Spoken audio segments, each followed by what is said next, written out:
It's time for a no-nonsense Thursday as we've got 5 money lines today, no player prop, no nerfy, 5 money lines today for our Thursday MLB Best Bets, and with it being getaway day for most teams today in Major League Baseball, we've got action all day long. So 5 games, 5 money line winners, and folks, before we get into it, make sure to hit that subscribe button down below for some more daily MLB Best Bets here on the channel. Yesterday was not our best day, but we have still been winning. We've been successful here in 5 out of our last 6 days here on the channel. We're going to get back in the win column today. I'm feeling a 5-0. I'm feeling a 4-1 today. Just you wait. Again, hit that subscribe button down below for more. It helps out the channel immensely if you just subscribe and leave a like. According to YouTube's analytics, over 56% of you guys are not subscribed to the channel, so make sure to do so if you have not yet. Also on Greedo Plays MMA this week, our UFC Fight Night Cup versus Horiguchi predictions. I did have PFL Mania lined up, but PFL canceled their card 2 days before the card actually took place, so that video is just gonna get privated forever. Regardless, we've still got UFC predictions and best bets later today on Greedo Plays MMA. Okay, let's go. First of our 5 best bets today from Major League Baseball, kicking things off at Fenway Park. Boston Red Sox, Toronto Blue Jays. We did take the Blue Jays yesterday. I'm taking the Red Sox this time. Trey Savage versus Sonny Gray is the pitching matchup today. Really, when Sonny Gray pitches, that's the only time I take Boston, so I'm going to take them here. We were successful in the last game that Sonny Gray pitched against the Texas Rangers, and Gray, as always, pitches well. Against Texas, he goes 6 innings, 5 hits, and 1 run. He's really been the only pitcher in this Boston rotation that you can somewhat rely on to get a victory and give you a quality start and give you, 5, 6, even 7 innings in a game. I do need to say, right, Boston's been losing so far in this series to the Blue Jays. Toronto's won back-to-back games. They went on Tuesday 6-1. Yesterday, they win 3-0 like we thought at plus money. Now, Scherzer didn't pitch, but it's okay. We still got the victory in a bullpen game yesterday for the Blue Jays. But the point I'm trying to get across here, guys, is that the really good 8-9 guys in this Boston bullpen, of course, I'm talking Garrett Whitlock and Aroldis Chapman, can throw today. Right? These guys have just been waiting because, Whitlock and Chapman don't come into games, especially Chapman does not come into a game unless his team is winning. The Red Sox should be winning today. I understand you've got 2 really good pitchers on both sides in Savage and in Gray.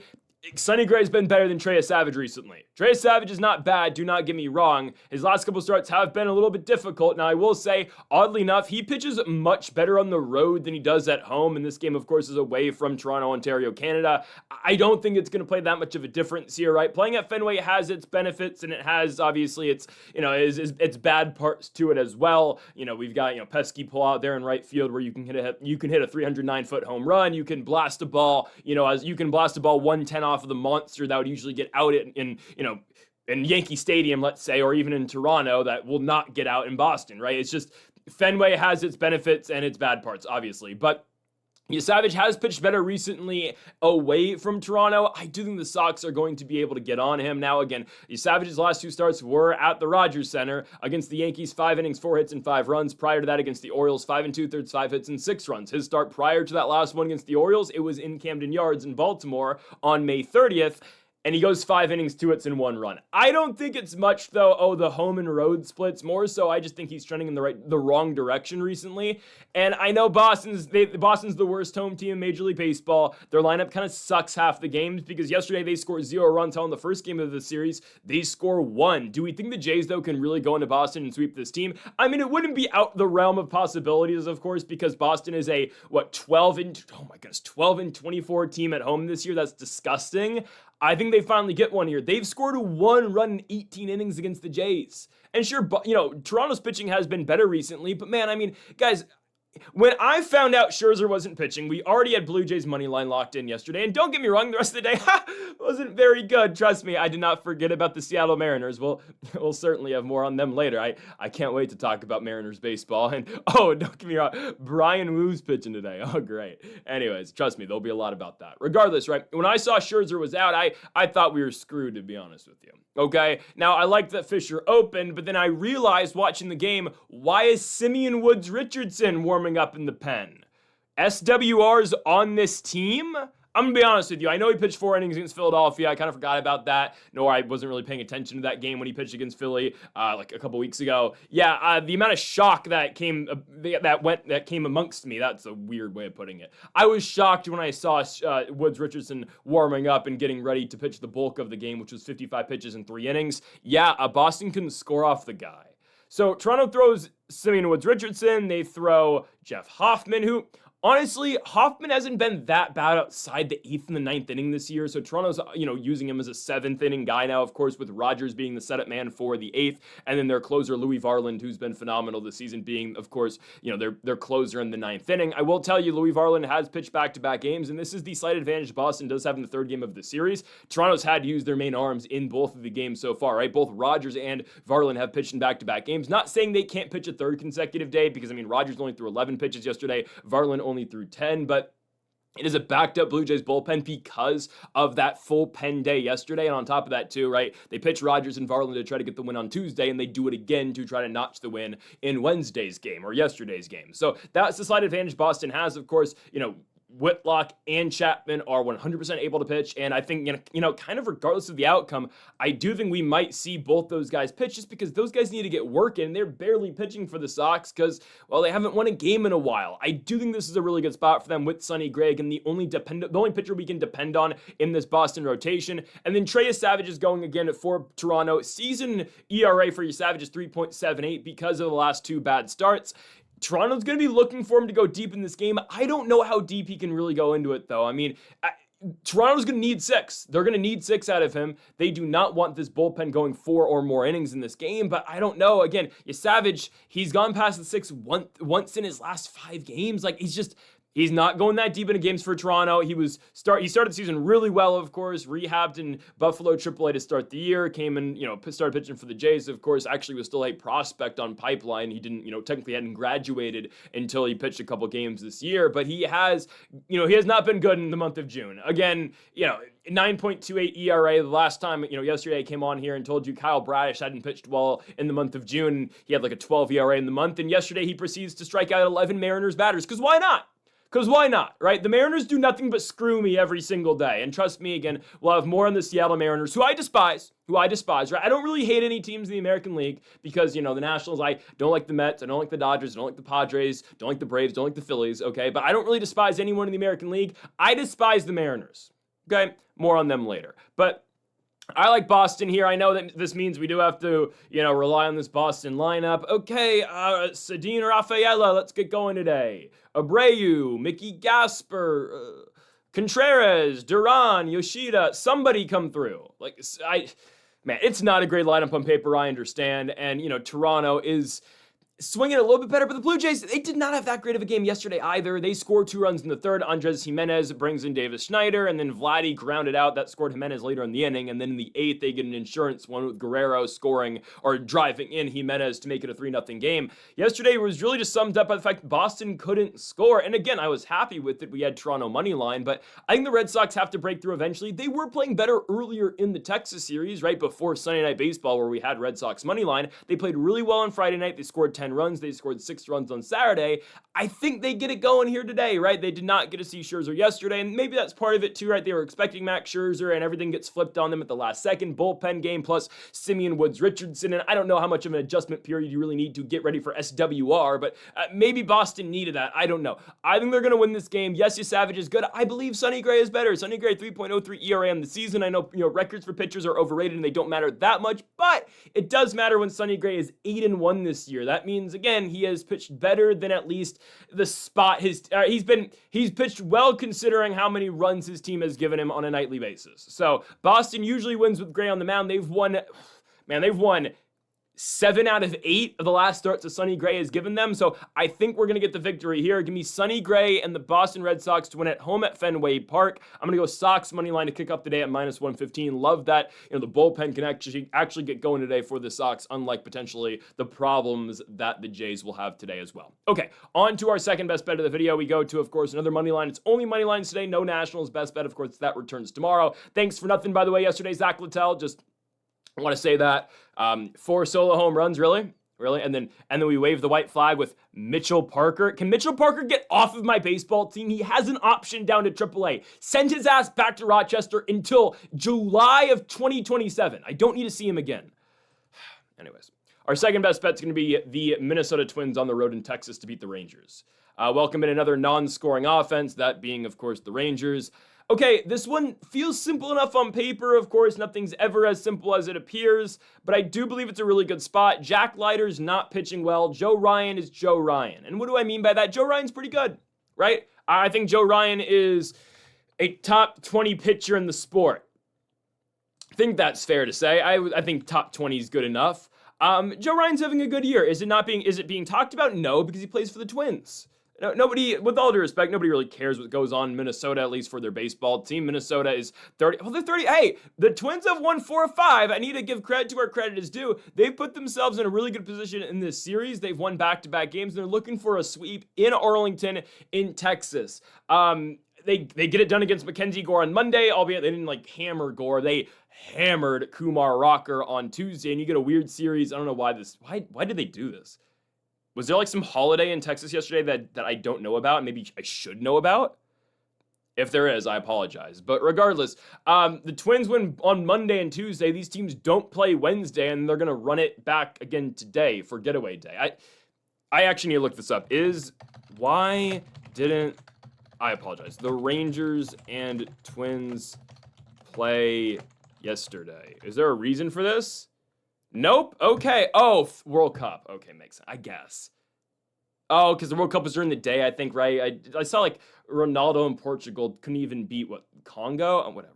Anyways, I don't really follow soccer. Anyways, the Twins now play again after a rare day off, so bullpens are refreshed, which I guess benefits Minnesota, who I understand is an awful bullpen. But Joe Ryan's going, right?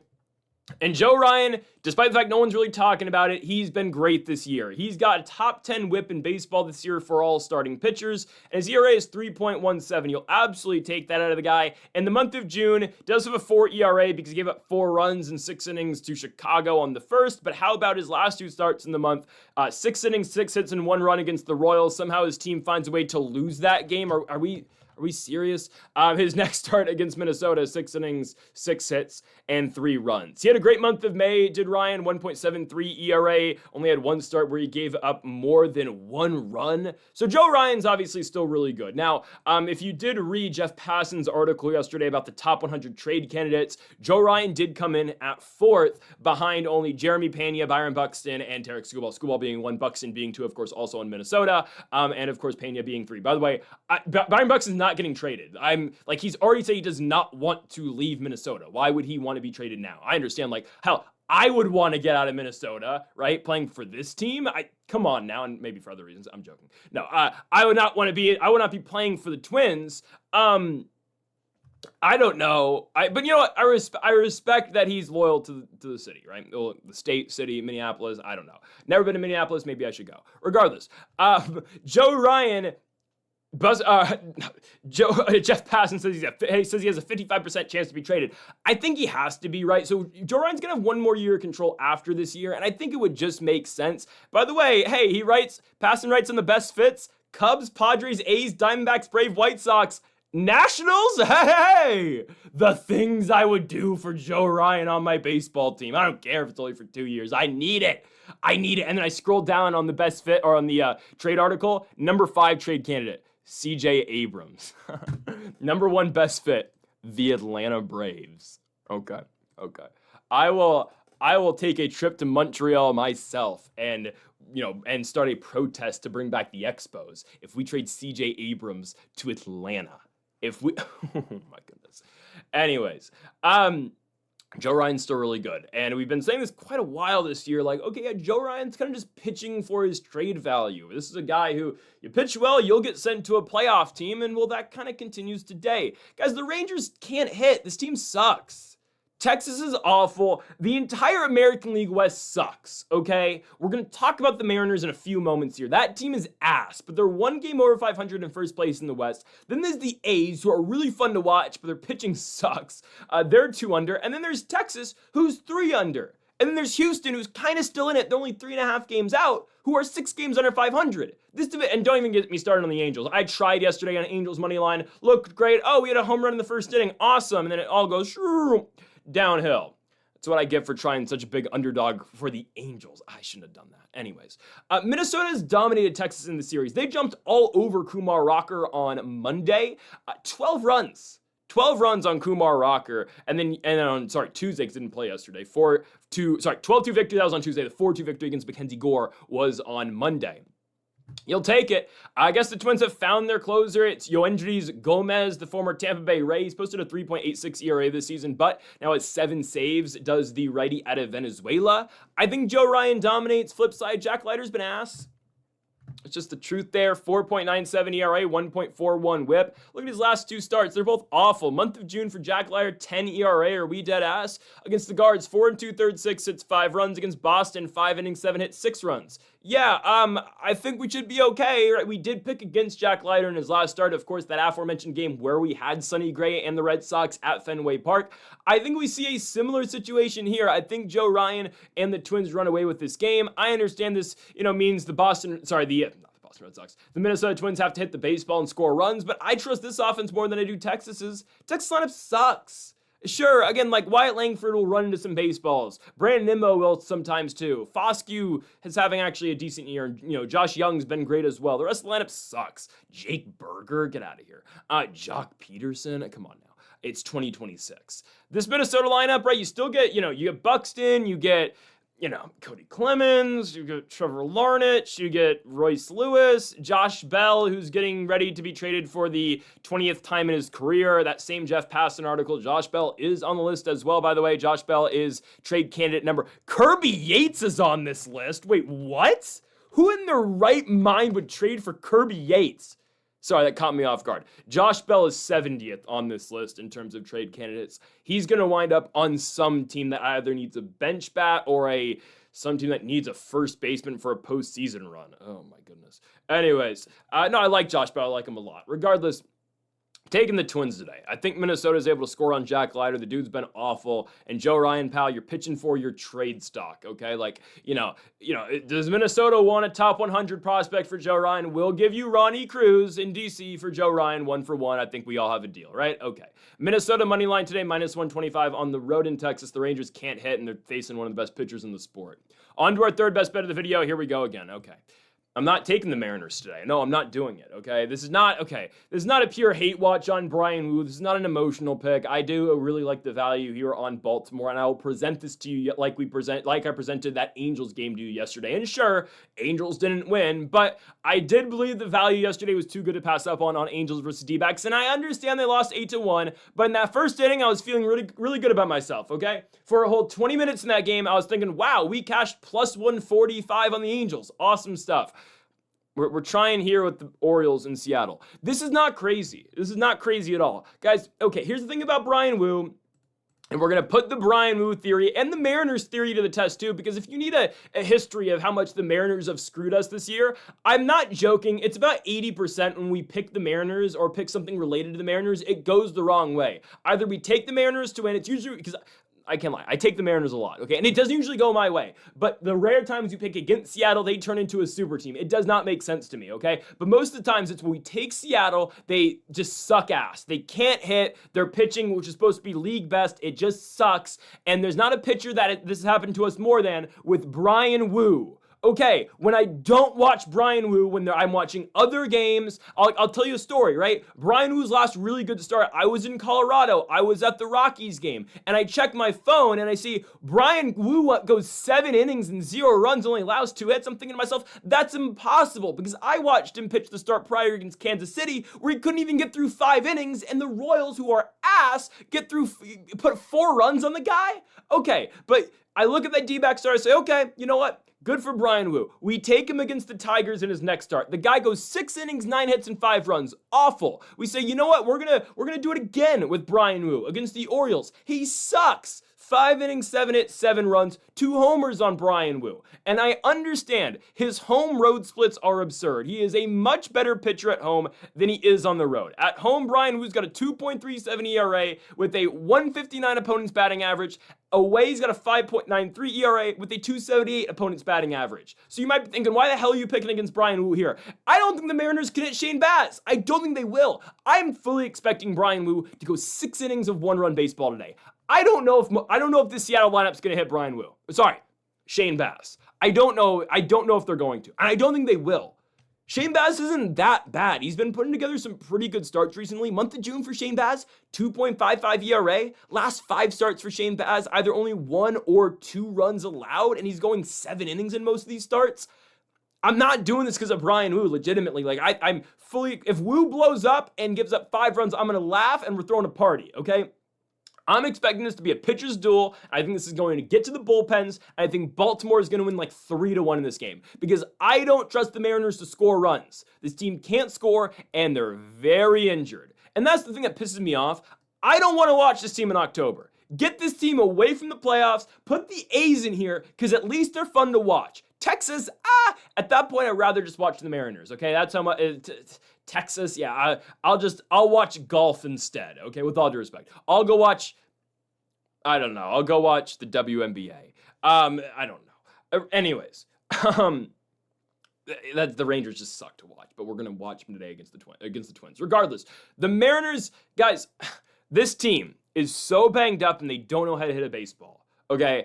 I don't think Julio's playing today. They already have the Rosarena injury. Julio gets pulled yesterday due to hamstring spasms. Even if he's fine, it's a 162-game season. They're not going to play him the day after pulling him, okay? Seattle has a series that they're getting ready for over the weekend. Boston's coming to town starting tomorrow. I don't think they're going to play Julio today. That leaves you with the Seattle lineup of J.P. Crawford, Cal Raleigh. You are forced to hit both Rob Refsnyder and Connor Joe. Both guys don't bat above one. Okay, well, Connor Joe actually bats 190. Connor Joe struck out 3 times yesterday, but in a 1-run game yesterday, Connor Joe tried to leg out a triple with 1 out. Could have stayed at second base. Nope, he tries to run for a triple, and he gets thrown out. You suck. You suck. Rob Refsnyder bats 143. Kyle Raleigh still bats 168. Connor Joe bats 180. And Miles Mastrobuoni bats 200. Cole Emerson's a star. I don't care. He struck out 3 times yesterday and kept striking out at pitches that kept hitting the plate before, he even swung his bat. I don't care. That guy's a star. Cole Young's good. Canzone's good. The rest of the lineup sucks. There's 3 good hitters on this team. They all bat from the left side of the plate. Respect to those guys. And I like Victor Robles. I do, okay? I'm a big Victor Robles guy. I don't trust the Mariners at all. And I'm fully expecting Brian Wu to go through this Baltimore lineup, Although, last time Brian Wu pitched against Baltimore, yeah, we were on the Mariners, and Brian Wu goes 5 innings and 7 hits. 7 runs. Awful. I think the O's get him here. I think they do. Shane Baz did not pitch against the Mariners in that series that was played at Camden Yards in Baltimore, so I don't have a previous matchup to go off there. But man, this guy's pitched really well. Brian Wu since pitching against the Nats. How about 6 innings of 1-run baseball against the Rays, 7 innings of 1-run baseball against the Rays, 7 innings of 2-run baseball against Boston, 6 innings of 1-run baseball against Toronto, 5 innings of 2-run baseball against the Padres. This has been a really good pitcher for this team. Of course, the reason they gave him that contract in the offseason. I like Baltimore here. Eventually, Brian Wu's assness away from Seattle is going to bite him in the ass. That's a lot of ass. Pause. It's a lot of ass. Great. No, eventually, those road splits are going to kind of start to interfere with his home, pitching stats. He's going to start pitching like dog shit at home eventually. That's today. I'm taking the Baltimore Orioles, okay? Give me the lineup that's relatively healthy, right? We still get Taylor Ward. We get Gunnar Henderson, who went yard yesterday to take the 2-0 lead. Adley, Alonso, Basayo, Leody Taveras, Jackson Holiday went yard late in the game. I'll take it today, man. I like Baltimore here. I like Baltimore. Just don't throw Ryan Helsley in a save situation, please. But I mean, Kyle Brash had 12 strikeouts. I thought he had 11. 12 strikeouts yesterday for Kyle Brash. The Mariners ought to be ashamed of themselves. How does Dan Wilson have a job? Oh, man. On to our 4th best bet of the video. We go to potentially the best game of the day. I don't know. I mean, look at the games that have been played so far in Atlanta between the Braves and the Giants, right? Ever since the Giants said, yeah, we are selling at the deadline. Goodbye, Luis Ariz. Goodbye, Devers, if possible. They basically said, please, someone take Willy Adames. And, maybe we'll trade Robbie Ray, too. The Giants haven't lost a game. They've won 2 in a row in Atlanta. They are on the verge of sweeping the Atlanta Braves, who are the best team in the National League and the best team in Major League Baseball this season. Okay, they're not going to complete the sweep. They're going to take 2 of 3. and there's a chance the Braves start losing more games. Hey, big matchup tomorrow in Atlanta. Chris Sale versus Jacob Mizorowski. I hope we get Brewers at close to even money in that game. We are firing on Milwaukee if we potentially get that. Regardless, the Braves aren't getting swept by the Giants, okay? It's not happening.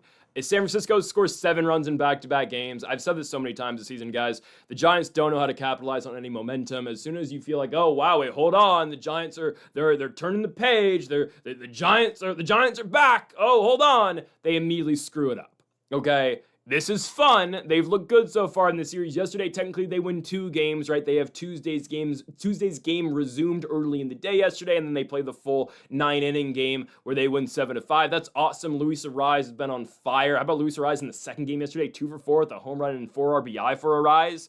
Where did that come from? I mean, when Luis Arraez goes yard, my goodness, right? And you get a rare contribution out of Willy Adames. Shocker, that never happens. Bryce Eldridge is a superstar. He's going to be a superstar in this league, right? Like, Bryce Eldridge is the face of the San Francisco Giants going forward. He's only 21 years of age. This is a DMV guy, Fairfax, Virginia guy. Incredible stuff over there. Devers sucks ass, what can I say? But I guess he had 2 hits yesterday, whatever. The Giants aren't taking advantage of any momentum. They're losing this game, okay? I'm not going to be fooled by the San Francisco run. They're going to lose this game, and they're going to go on another slide. They come back home, if I'm not mistaken. No, they go to Miami. No, they'll find a way to lose 2 of 3 in Miami. The Marlins have weird voodoo magic. And they'll come back to San Francisco, and they'll lose 2 of 3 at home against the Sacramento A's in the NorCal battle, okay? It's just, I've seen this story too many times with the Giants. They go on runs, and they immediately give it back up. They're only 12 under, which, considering their start to the season and how bad things have been earlier in the year for this team, it's quite an accomplishment. They're not taking advantage of anything today, though. Landon Rupp pitching tonight for the San Francisco Giants. Rupp with a 4.24 ERA in the season. The Giants haven't won a game where Landon Rupp started since April 26th. And he starts once every 5 days. That's unbelievable. They've lost 8 straight games at Landon Rupp on the mound, and some of these starts actually have not been bad. How about, 6 innings of 1-run baseball against the Diamondbacks? How about 6 innings of 1-run baseball against the Chicago Cubs? Yeah, both of those L's. I will tell you, the one game against Arizona, that was the Ketel Marte walk-off home run in Arizona, but whatever. Landon Rupp hasn't been winning for the Giants, and his ERA in the month of June, 8.16. Now, I know that is completely boosted by the fact that he gave up 8 runs in 4 innings against Milwaukee in Wisconsin on the 1st of June, but regardless, he has not pitched well so far.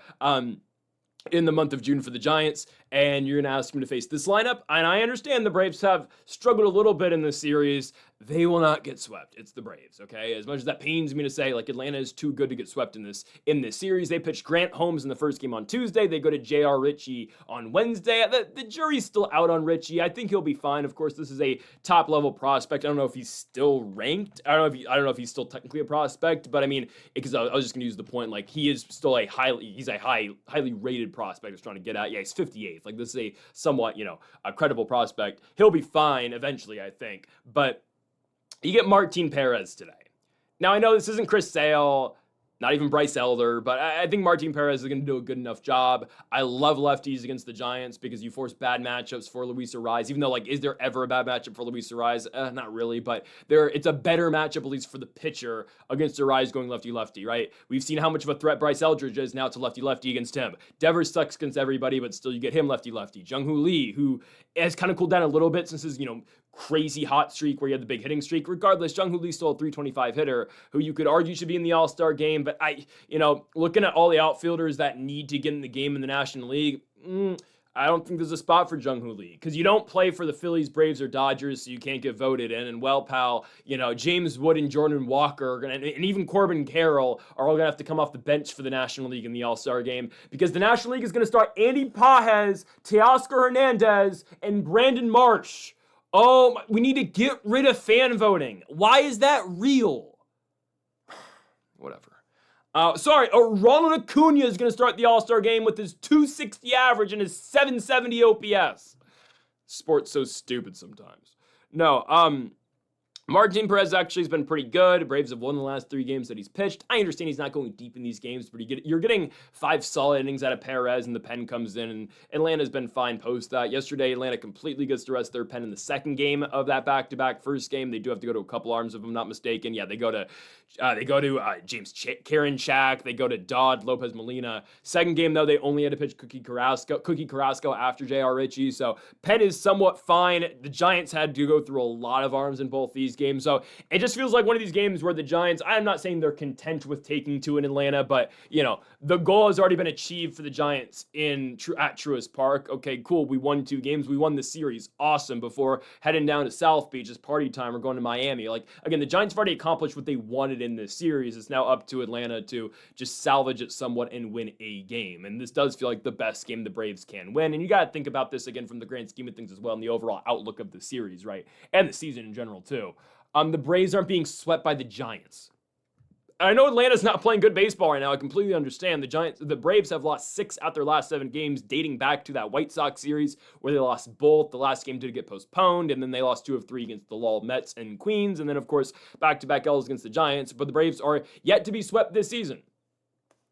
I don't think it happens here against the San Francisco Giants. And as well with Landon Rupp, who, again, hasn't had the worst season, 4.24 ERA, 1.29 whip, but with Landon Rupp, who has not won a game in his last 8 starts for this team. And again, Martin Perez is a lefty too. Everything kind of aligns for the Braves to win this contest, and I'm going to take Braves money line at home. Give me Atlanta at -135 to take down the Giants at Truist Park, and again, just get 1 game out of this 3-game set. Moving on to our final best bet of the video, let's go to the late night spot. Let's go to Sutter Health Park. Oh no, I'm back on the A's. Oh man. Athletics at home against the Los Angeles Angels of Anaheim. The only reason this game is even playable on the odds, you can probably guess why. Jose Soriano is pitching for the Angels. Well, actually, I've been saying this. Reed Detmers is better than Jose Soriano, but that's not a conversation that we need to have right now. But Detmers should be the pitching all-star for this team. Trout's going to start in the outfield, likely for the all-star game, which is a good fan voting move, even though he kind of deserves to be an all-star regardless of the voting or not. Jose Soriano is the second best pitcher in the staff, but it's fine. He's starting tonight against the Athletics on the road, and I still think he's overvalued. I think he's massively overvalued. Last start for Soriano, I know the Angels did win, and he pitched well. Oh, man, Soriano in Sacramento is not going to go well. I just don't think so. I know the A's have lost back-to-back, and they screwed us on Tuesday night against the Pirates. Yesterday, we didn't touch that game, and they got obliterated. Pittsburgh wins 12-4. Pirates score 5 runs in the first 2 innings, and unlike the Athletics, Pittsburgh does not blow the game against the A's, so that was nice. And Aaron Savali's kind of an auto fade. I might need to start picking up on that. Savali in Sacramento feels like an auto loss at times for the Giants. Sorry, not for the Giants, for the Athletics. But anyways, I don't think Soriano's going to pitch well in Sacramento. I know he had a really good last start because the Rays have just had a pretty, I can't say, they didn't have a good road trip. They salvaged it yesterday. They almost salvaged it yesterday by, almost beating the Dodgers. I felt like we lost that game because Ohtani was 1 strikeout short. And yeah, he had 1 really bad inning, did Ohtani, but the Dodgers still found a way because their bats are just really good. But man, how about Tampa? How about that road trip? 1-5 on the road, just in time for the Nationals to come into the Trop and clean things up. Just saying, Nationals have won, 10 out their last 11 series? Watch out. Watch out, Tampa. They're in for one this weekend. What can I say? Anyways, Angels beat the Rays in 2 out of 3. But the game where we did take Tampa, it was part of course, that Rays streak where they just couldn't hit the baseball. And sure, Soriano does pitch well against Tampa. He goes 5 innings, only allows 3 hits and 0 runs in the game. Does get pulled after 76 pitches. That's because I believe there was an injury, but Soriano is expected to make the start. I will tell you, I would bet the Athletics as soon as possible. So, of course, this video is coming out at 5. I would bet it probably right now if you can. Why? There is a slight chance Soriano doesn't pitch. He's the probable pitcher. I do see some sites listing it still as TBA. I would put it honestly at like a 10% chance that he doesn't pitch. But with that, if that 10% actually hits that he doesn't pitch, either the Angels are gonna have to go to a pitcher randomly. Actually, they can't go to a pitcher from AAA because if I'm not mistaken, right,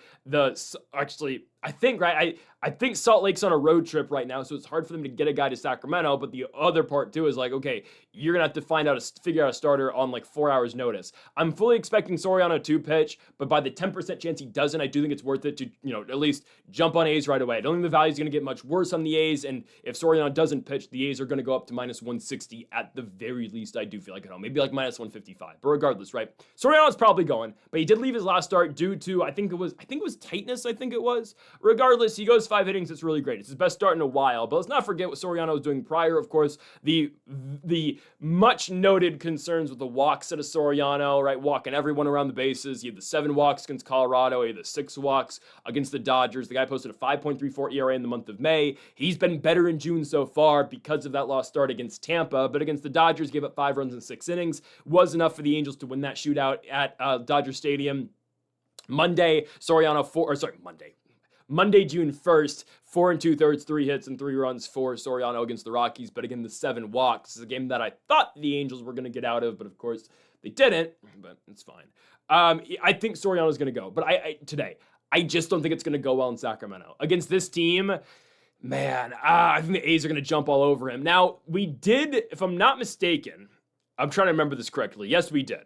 I believe so. We did have the A's. Yeah, we did. I'm pretty sure we had the A's the last time they played against the Angels with Soriano pitching. I could be wrong here, but we pick a lot of games every single day, but I'm pretty sure we did. That game ended in extra innings. The Athletics won 3-2 against Soriano. And it wasn't really Soriano's fault in that game. It's just the bullpen blew up at the very end because that's just what happens with the Angels. Soriano, again, is still good, but I do think the Athletics in Sacramento are going to give him a lot of problems.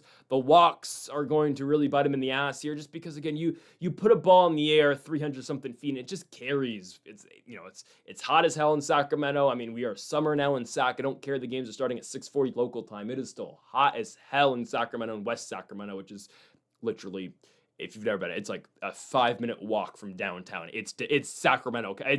I guess it's its own separate city, like South San Francisco. West Sacramento is literally attached. There's a yellow bridge that connects downtown Sacramento to West Sacramento. Regardless, it's in Sacramento.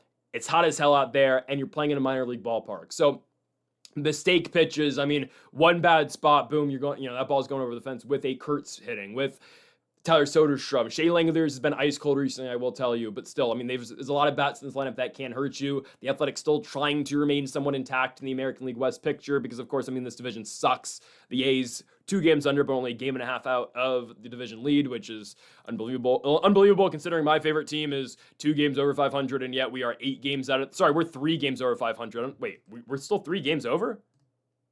Oh my goodness, yeah, we were trying to get 5 over yesterday. Oh man.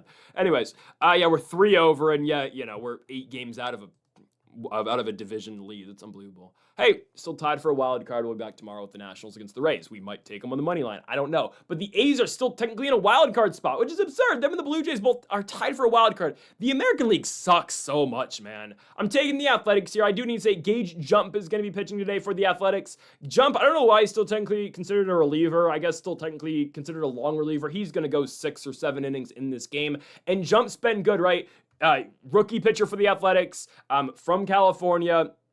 23 years of age, he's been good this year for the A's, right? In 4 starts, he's posted a 3.09 ERA. Last start for him against the Colorado Rockies, it's in Vegas, and that is Sacramento on steroids. He goes 5 innings, 5 hits, and 3 runs, which you will absolutely take against any team in that ballpark. Starts prior, though, for him in Houston, 6 1/3, 3 hits, 0 runs. In Chicago at Wrigley Field, 7 innings, 3 hits, and 1 run. I will tell you the only start he's ever made, though, at Sutter Health Park in Sacramento was against the Mariners. 5 innings, 9 hits, and 4 runs. Not ideal, not the best, but that was his first MLB start back on May 26th. He's been much better since that mark, and so far in the month of June, Jump has posted a 1.96 ERA. This Angels lineup, as you saw yesterday, they get our hopes up in the first inning. Zach Neto hits a leadoff home run. I'm thinking, we struck gold on Angels money line. What a steal, what a find this was.